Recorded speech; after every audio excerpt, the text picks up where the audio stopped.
ای ساکن جان من آخر به کجا رفتی؟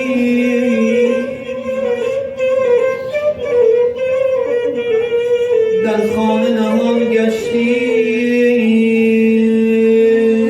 یا سوی هوا رفتی؟ رفتی تو بدین زودی، تو باد صبا بود، مانند موی گل با باد صبا رفت. گل بودی عمرت هم مثل گل کوتاه شد.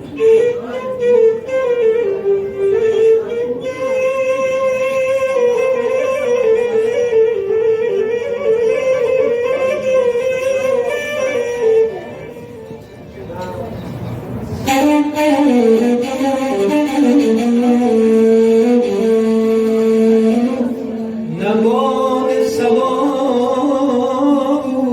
بودی، نه مرغ هوا بودی.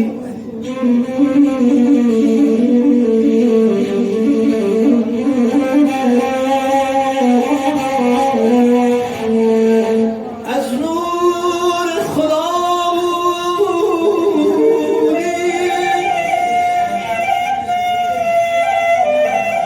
در نور خدا رفتی.